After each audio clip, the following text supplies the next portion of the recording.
prazer para mim, é um privilégio compartilhar com os irmãos um pouquinho da palavra de Deus lá de Neemias, como eu compartilhei de manhã. Então, gostaria de ler alguns versículos lá de Neemias, no capítulo 1. E de manhã eu li até o versículo 10, mas agora eu vou ler até o 4, acho que mais ou menos, vamos ver lá. Até o versículo 4, para a gente ganhar tempo. Neemias, capítulo 1, do 1 até o versículo 4.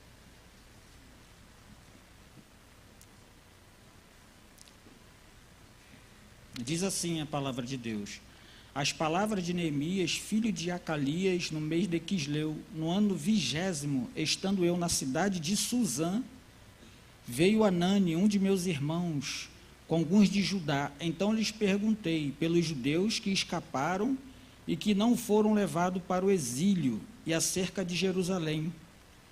Disseram-me: os restantes que não foram levados para o exílio e se acham lá na província estão em grande miséria e desprezo. Os muros de Jerusalém estão derribados e as suas portas queimadas. Tendo eu ouvido estas palavras, assentei-me e chorei e lamentei por alguns dias, e estive jejuando e orando perante o Deus dos céus. Amém? Então, queridos, alguns ocupam um lugar especial no plano de Deus, mas é o próprio Deus que separa, capacita, que escolhe e que envia. Pessoas que ocupam lugar especial, mas são pessoas que o próprio Deus escolhe, usa e capacita da forma que Ele quer. A história de Neemias não ocupa o mesmo espaço do que outros líderes do Antigo Testamento. Aí a gente vai lá em Heróis da Fé, no capítulo lá de Hebreus. Qual o capítulo, a galera aí do 4x4? Capítulo 11 de Hebreus, fala sobre os heróis da fé. Pela fé, Abel ofereceu sacrifício a Deus e Deus recebeu. Pela fé, Enoque andou com Deus e Deus tomou para si. Pela fé, Noé ouviu o alerta de Deus das coisas que iriam acontecer e construiu a arca. Pela fé, Abraão saiu da sua terra, foi para um lugar estrangeiro, morou em tendas. Pela fé, Abraão foi pai. Pela fé, Moisés. Pela fé, Jacó, José, Davi, Sansão. Pela fé. Não é mencionado Neemias, mas Neemias foi um líder tão excepcional quanto outros líderes do Antigo Testamento. Sabemos pouco sobre a infância de Neemias. Ele já aparece de forma adulta, pronta para ser usado por Deus. Provavelmente, é quase certo que os avós de Neemias foram levados cativo quando Jerusalém caiu diante da Babilônia. Quando Jerusalém caiu diante da Babilônia por causa do pecado do povo, por causa dos pecados de Salomão. Mesmo assim, o reino de Israel sendo levado cativo por causa dos pecados, o reino de Israel foi dividido em dois: reino do norte e reino do sul, por causa dos pecados. Quando o pecado ele começa a fazer parte da nossa vida, ou ele faz parte da nossa vida, a tendência é tirar a nossa paz, é tirar a nossa alegria, é destruir tudo que nós conquistamos. O pecado ele arrasa com a nossa vida. Mas Deus ele vem para poder reestruturar, reconstruir, refazer tudo que o pecado destruiu. Quando nós começamos a deixar o pecado de lado e andar com Deus. Por causa dos pecados de Israel, de Salomão, reino de Israel dividido, norte e sul. Reino do norte governado por Jeroboão. Reino do sul governado por Roboão. Mesmo o reino de Israel sendo dividido em dois, o povo continuou a pecar. E como Deus havia alertado o povo anteriormente, o reino do norte foi levado cativo pelos assírios. E o reino do sul, logo depois, foi levado cativo para a Babilônia. E pouco tempo, quando os medos e os persas invadem a Babilônia, o povo de Israel, que havia sido levado cativo, começa a retornar para Jerusalém. Resumindo a história, começam a retornar. Primeiro grupo volta sob a liderança de Zorobabel. Segundo, 100 anos depois, um segundo grupo retorna para Jerusalém sob a liderança de Esdras. O reino do sul foi sucumbido pelas mais diversas culturas, mas a maioria do reino do sul permaneceram intactos, guardaram, retornaram, começaram a voltar. E nesse período em que o povo está voltando para Jerusalém, Neemias ele chama a atenção do rei da Pérsia e o constitui, Neemias, como copeiro pessoal, individual, particular do rei. Agora, a Bíblia não fala como que Neemias chegou até esse ponto, como ele conseguiu chegar até aquele cargo de confiança do rei, particular do rei, mas nós talvez possamos deduzir, imaginar o que pode ter acontecido. Talvez pela honestidade de Neemias, talvez pela confiança, pelo caráter, pela personalidade, pela fidelidade de Neemias. Chamou a atenção do rei e constituiu ele como o seu copeiro.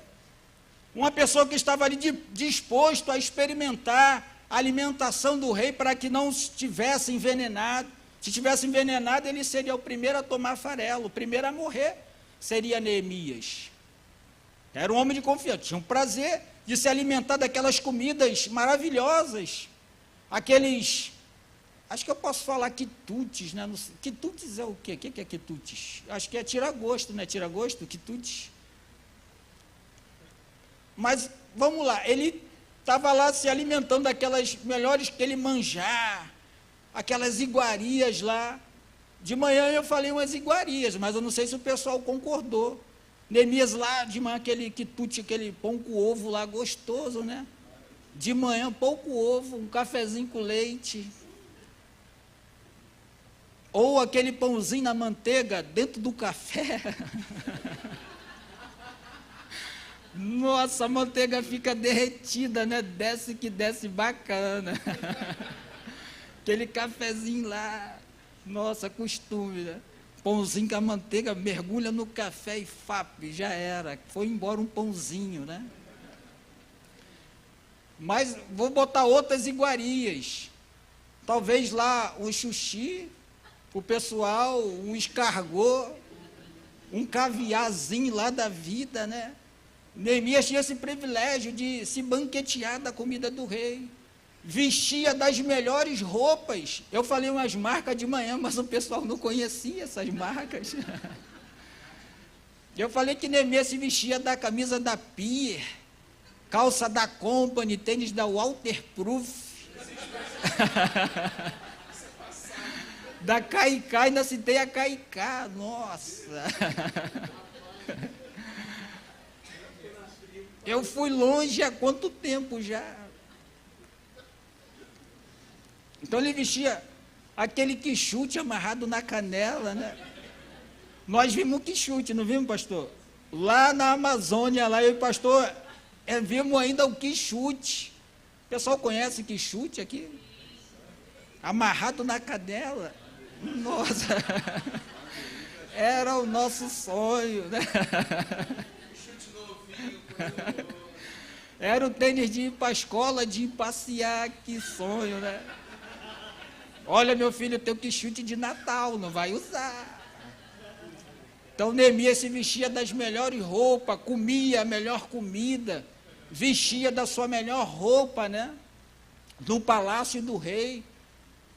E um dia, Neemias, um privilégio, não sei como ele chegou lá, mas Deus instituiu Neemias naquela posição. Mas Deus tinha um propósito para aquilo. Não era em vão aquela posição que Neemias chegou até lá. Talvez Deus permita, meu irmão, você chegar numa posição, mas talvez seja para poder usar para o reino de Deus, para glorificar o nome de Deus. Talvez não para pisar nas pessoas, mas para poder ajudar. E um dia lá Neemias, passeando lá pelos palácios lá, eu falei de manhã naquelas salas da Liga da Justiça, do palácio do rei Artaxerxes, e ele recebe, transferindo para os dias de hoje, recebe lá um zap, aí o zap está lá dizendo, olha, Neemias, teu irmão Anani está chegando, está vindo de lá de Jerusalém. E quando ele chega, ele estava ansioso para saber notícia do povo que estava lá e da cidade também.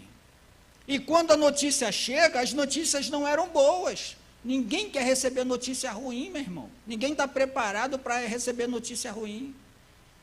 Notícia ruim parece que vem no jato supersônico 800 km por hora, da velocidade da luz quebrando a barreira do som, até chegar, vem rápido, vem voando. Eu fico pensando, quando a gente está no voo, o piloto lá na janelinha lá, né, olhando, meu irmão, ele não vê nada ali. Você corre, às vezes, 120, 130 quilômetros, você fica preocupado. Imagine o avião lá, 700, 800 quilômetros, não está vendo nada lá em cima. É tudo no controle, esse negocinho daquele lá pifar, já era. Acho, não sei nem por que eu falei isso. Eu estava falando sobre o quê? Notícia ruim. Da notícia ruim que chega, é tão bom que a gente esquece logo, né? A notícia. Notícia boa, ela parece que vem lá pela Avenida Brasil, no horário de rush, e quando dá um acidente lá, não anda nada. E quando vai chegar, ela não entrega lá na sua casa, ela vai lá para o depósito central do correio, que onde a gente mora é área de risco, aí não pode entregar, tem que ir buscar lá a notícia lá. Mas a notícia ruim, ela chega rapidinho, meu irmão. E as notícias foram totalmente ao contrário que Neemias estava esperando. Olha, Neemias, a cidade lá está toda destruída. O povo está numa miséria só. O povo está longe de Deus. O povo não busca mais o Senhor. O povo não lê mais a lei do Senhor. O povo não guarda mais a lei do Senhor. O povo está longe, distante de Deus, Neemias. E a cidade está numa miséria física e espiritual. A primeira atitude de Neemias foi deixar de se alimentar e começar a orar. Neemias estava com um coração sensível. Ele poderia nem ter esquentado a cabeça. Bom, estou aqui no palácio, essa crise não me atingiu, estou comendo da melhor comida, me visto da melhor roupa, não posso me preocupar, não tenho que me preocupar. Mas a Bíblia fala que Neemias sentiu a dor daquele povo que estava lá sofrendo, 1.800 quilômetros de distância, não conhecia o povo, não conhecia a cidade, mas Neemias estava sentindo a tristeza daquele povo, a situação daquele povo que se encontrava lá em Jerusalém. E Neemias passa a orar durante quase 4 meses. Temos que pedir a Deus, irmãos, um coração sensível à necessidade do povo.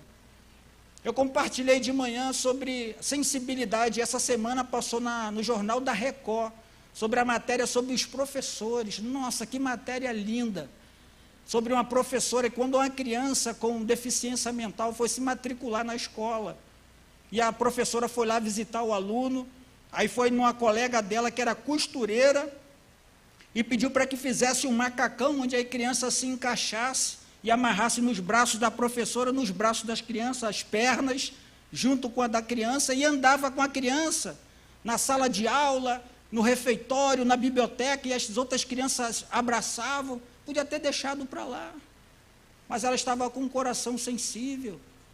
Lá na Vila Belmiro, algumas crianças estavam subindo na árvore para poder assistir os jogadores que estavam treinando lá do Santos. Quando o técnico Cuca viu aquilo, ele olhou, não, manda as crianças, tinham umas 5 crianças, de 9 a 11 anos, mais ou menos. Não pode mandar aquelas crianças entrar para ela participar. As crianças estavam igual pinto no lixo, correndo lá no gramado, jogando com os jogadores do Santos, tirando foto. Uma atitude tão pequenininha, meus irmãos, mas eu tenho certeza que vai marcar para sempre a vida daquelas crianças, para sempre. Sensíveis ao clamor do povo. Pedir a Deus para que o nosso coração não se torne duro, frio, por causa do dia a dia que nós passamos. Quando eu cheguei lá em Oiapoque, eram 38 aldeias, hoje são 52. Nós rodamos por várias elas para conhecer, eu com os missionários antigos. Eu não conhecia nada no período do inverno, 6 meses de chuva, meu irmão, muita chuva. Agora, em setembro, quando nós fomos com a equipe, nós pegamos, acho que uns 20 minutos, eu acho, mais ou menos, de chuva, né, pastor? Mais ou menos 20 minutos, mas deu para dar um friozinho gostoso lá. A gente já estava preocupado. A Elaine, a esposa do pastor, do irmão Paulinho, as coisas dela molhou tudo, ela perdeu algumas coisinhas lá, estava separando o que ia aproveitar ou ia jogar fora. Então, foi desse mesmo jeito. Eu novinho lá, com os missionários já há muitos anos lá. E vamos pegar a canoa, 6 horas, nós estávamos indo agora para a maior aldeia que tem lá na região, 6 horas de canoa, sentado igual onde os irmãos estão assim mesmo, sem se mexer, naquela posição, a canoa mais baixa, e junto com vários índios, uma canoa correndo mais ou menos 40 a 50 quilômetros de velocidade, e chuva, 6 horas de chuva, meu irmão, com a velocidade da canoa e com a força da chuva, no começo você ainda consegue levar, mas logo 1 hora, 2 horas, 3 horas, você está ali, ó, tua alma, teu espírito está tremendo, congelado, todo enrugado ali, ó. Você quer segurar, você não consegue segurar. Parece até quando foi no domingo do batismo de manhã, eu sentei bem ali, ó. Não sei, ali é um ar-condicionado, pastor, ali aquela saída ali. Nossa! A cadeira estava encostada lá, meu irmão. Estava muito gelada ali, pastor. A mão já estava branca, né? Assim mesmo, desse mesmo jeito. Tremendo lá. E eu estava com os índios e outros missionários estavam na frente, e tinha uma criança de 5 ou 6 anos e uma índia grávida. E umas 3 horas já debaixo da chuva ali, a gente tremendo. E o missionário antigo estava com a capa, eu novinho, né? A gente sempre sofre, depois você vai acostumando. Levei plástico, não levei nada. Mas o missionário antigo estava com a capa, aquelas capas de militar, que é boa para chuva, né? Parece um pancho, eu não sei o nome daqui, um poncho, que só tem um buraco de colocar o pescoço, né? E tem um capô, aquele arredondado ela, né? Muito boa mesmo, protege muito. Ele estava lá tranquilão, né? E eu lá. E a criancinha estava do lado dele, e a índia grávida, a criancinha lá tremendo também. Aí depois de quase umas 2 horas de viagem, ele na canoa chovendo e o motor lá, atrás ligado, a gente conversa alto para poder escutar, senão não escuta nada. Aí lá atrás eu escutei ele falando pro menorzinho, você está com frio? Aí o menorzinho só fez assim. O missionário, eu falei, ele deve dar a capa para a criança, né, junto com a mãe que estava grávida. O missionário falou assim, então toma banho de rio. O coração duro, meu irmão, talvez pela a convivência já de há muitos anos, talvez faz o nosso coração endurecer, faz o nosso coração a tornar duro, irmãos, se fechar para certas necessidades. Jesus, quando estava andando com a multidão já estava há vários dias andando com Jesus e com fome. Os discípulos, Senhor, vamos dispensar essa multidão, eles estão com fome para eles comer, não. Se a gente liberar, eles vão desmaiar, vão morrer de fome pelo meio do caminho, no deserto. Vamos dar nós mesmos de comer. Aí, foi a hora que Jesus fez a multiplicação e saciou a fome do povo. Jesus estava atento à necessidade, um coração sensível. Não é assim que às vezes nós cantamos, Senhor, dai-me um coração igual ao teu. Eu quero ser igual ao Senhor, mestre. Eu quero ser igual a ti. Dá-me um coração, não permita que o meu coração endureça. Mas quero ter um coração sensível, um coração amoroso, um coração bondoso. Não deixe que o dia a dia, irmãos, ele faça o nosso coração igual o coração dos romanos, que foram treinados desde nascença para poder matar e pendurar lá Jesus. Não está sem sentir remorso algum. E quando Neemias recebe aquela notícia, ele foi orar, foi buscar o Senhor, ele estava sentindo aquilo que o povo estava lá sofrendo, como se ele estivesse lá também. E Neemias, ele ora, e o Espírito de Deus que levou Neemias a escrever a oração, levou ele a escrever sobre o que ele orou também. Primeiro, ele reconhece a grandeza de Deus, Deus grande e temível que fez os céus e a terra e tudo o que há. Ele pede perdão pelos pecados, ele pede ajuda a Deus, ele lembra a Deus as promessas, Senhor, lembra das tuas promessas que o Senhor fez para o teu povo, que se nós pecássemos, o Senhor iria nos espalhar sobre a face da terra, mas se nós servíssemos ao Senhor, te adorasse, guardasse os teus mandamentos, o Senhor iria nos ajuntar e fazer um povo seu, e o Senhor seria o nosso Deus. Neemias parece que está lembrando a Deus, mas Deus não se esquece de nada. Deus sabe de tudo o que nós temos e tudo o que nós precisamos. Deus, Ele sabe das lutas, meu irmão, que você está passando. Deus, Ele te conhece. Neemias está falando, Senhor, eu conheço a Tua palavra, eu conheço os Teus mandamentos, eu guardo a Tua lei no meu coração, para não pecar contra o Senhor. Eu, mesmo morando nesse lugar aqui de idolatria, eu preferi guardar a Tua palavra, eu preferi andar com o Senhor, eu preferi vir para a Tua casa te adorar. É isso que Neemias está falando para Deus. E ele pede ajuda ao Senhor. Senhor, dá-me ajuda diante deste homem, o rei da Pérsia. Peça ajuda a Deus, irmãos. Peça ajuda. Às vezes nós temos um parente que está distante do Senhor, que está num leito lá, doente. Talvez o nosso lar está por um fio, mas Deus pode reestruturar tudo isso, meu irmão. A resposta de Neemias veio depois de quase 4 meses de oração. Talvez a resposta para você possa chegar daqui 1 ano, 2 anos, mas ela vai vir. Assim como aquele juiz iníquo que estava na cidade quando Jesus compartilhou com seus discípulos, um juiz que não temia Deus e nem respeitava homem algum. Naquela mesma cidade morava uma viúva que batia lá, insistentemente na porta daquele juiz, olha, atende a minha causa contra os meus adversários, atende, por favor, a minha causa contra os meus adversários. Por que eu tenho que te atender? Eu não temo a Deus, não respeito homem algum, porque você quer que eu te ajude?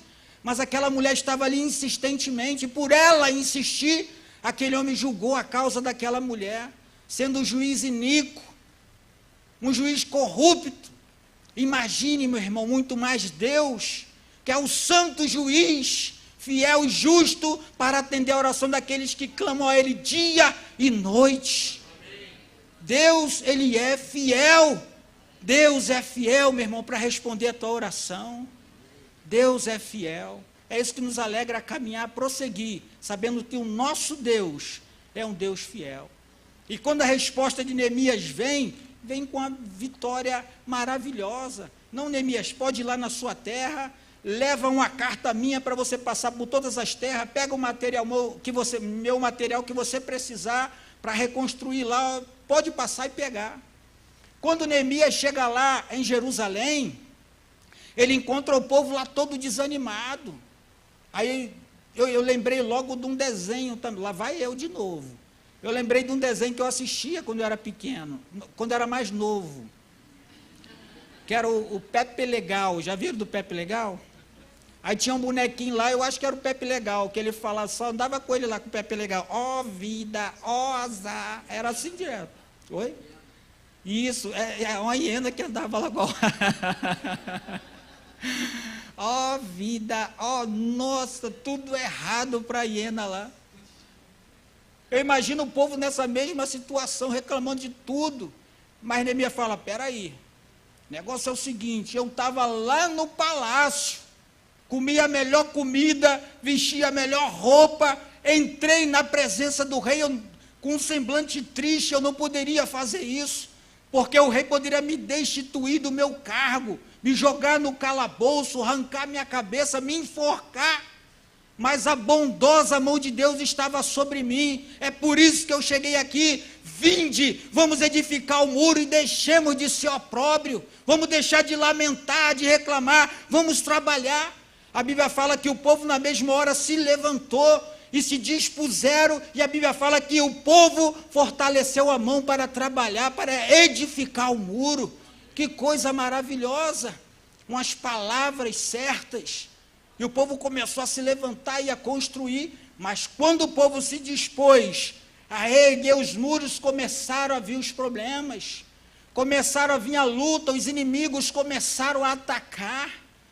Quando você coloca à disposição do Senhor, meu irmão, o que não falta é luta, é dificuldade, é problema para poder tentar te afastar da presença de Deus, para que você não chegue até aqui, para que você não venha adorar o Senhor, participar desta comunhão na igreja.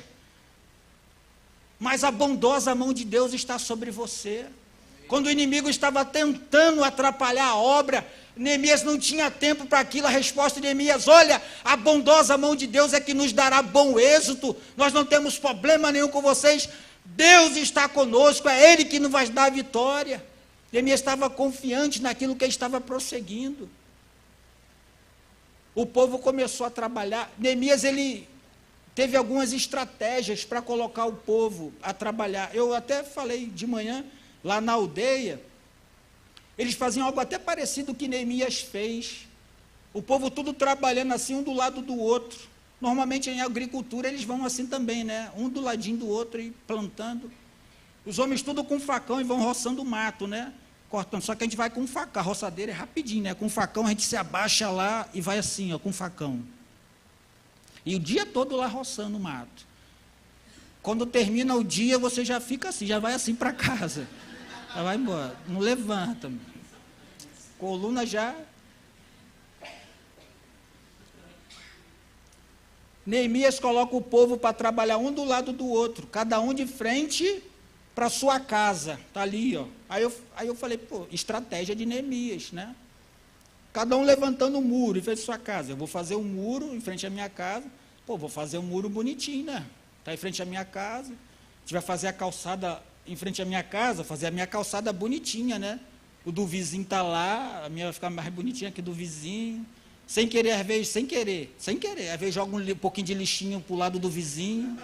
Às vezes cai sem querer, deixa lá, vai. Fazer o meu muro bonitinho, arrumadinho. Uma das estratégias. Estava em crise o povo. Vou construir muro de frente à minha casa.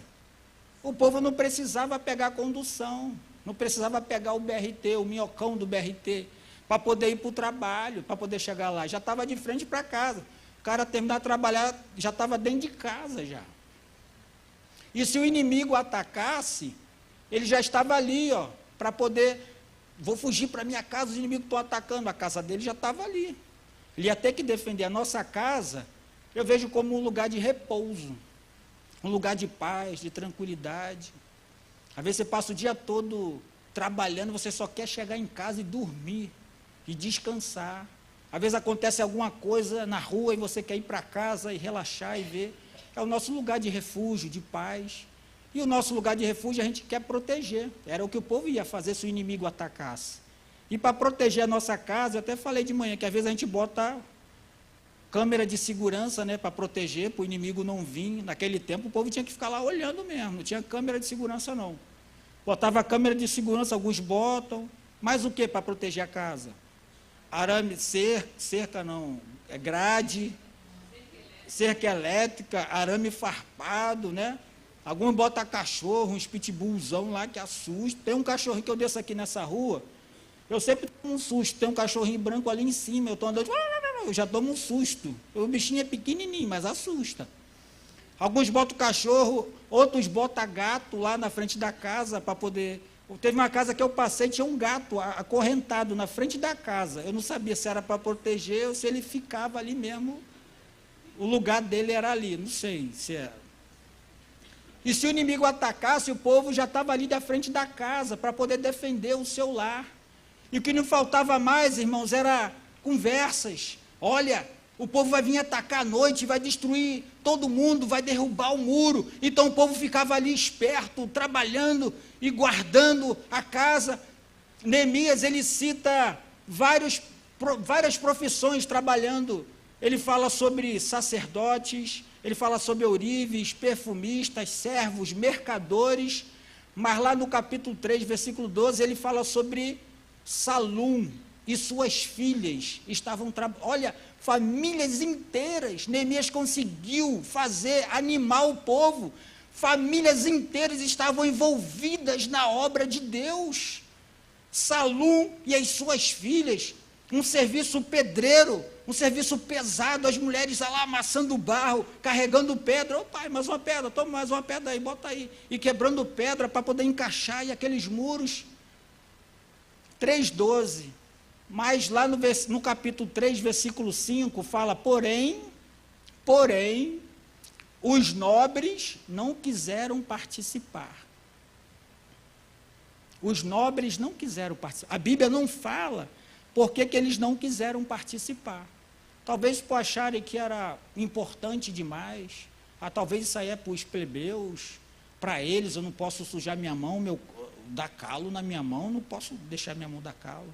Estragar minha unha, meu manicure, meu pedicure que eu fiz ontem, não posso. Talvez se achavam importante demais para aquele serviço. Serviço do Senhor, meu irmão. Todos nós temos o nosso lugar. Não, pastor, orar é só para os irmãos da terceira idade, pastor. É uma obrigação de todos nós, irmãos, orar. Buscar o Senhor. Todos nós precisamos e carecemos disso. Neemias, ele cita 75 nomes, 15 grupos de pessoas. Mas lá no capítulo 3, versículo 20, ele fez questão, poderia ter passado despercebido. Tantas pessoas, tantos nomes, mas Neemias fez questão de colocar lá, 3, versículo 20. Mas reparou com grande ardor, Baruque, filho de Zabai. Com grande ardor, estava trabalhando lá Baruque, talvez dia e noite, trabalhando lá com alegria, carregando aquelas pedras enormes, carregando lá a areia, o barro, amassando. Neemias, olha, Baruque, quando você terminar, tu ajuda ali o fulano, ele está fazendo torto, está fora do prumo, vai cair, você pode, não, pode deixar, Neemias, estou contigo, vou lá, assim que eu terminar, vou lá, com aquela alegria, com aquele prazer de servir, de trabalhar. Eu vi que Neemias, aquela função, aquele homem chamou a atenção de Neemias, Baruque, filho de Zabai. E Neemias anotou aqui o nome de Baruque, está aqui no capítulo 3, versículo 20. Irmãos, Deus, ele tem visto o nosso trabalho. Deus tem visto o nosso engajamento na obra de Deus. Mas o nosso nome não vai entrar aqui, igual entrou Baruque, filho de Zabai. Está aqui registrado. A gente não vai entrar aqui, meu nome não vai entrar aqui. Mas vai entrar lá, no livro da vida. Ele vai ler todas as nossas obras, tudo que nós fizemos. É lá que nós vamos receber a nossa recompensa. Deus vai lembrar de tudo que nós fizemos.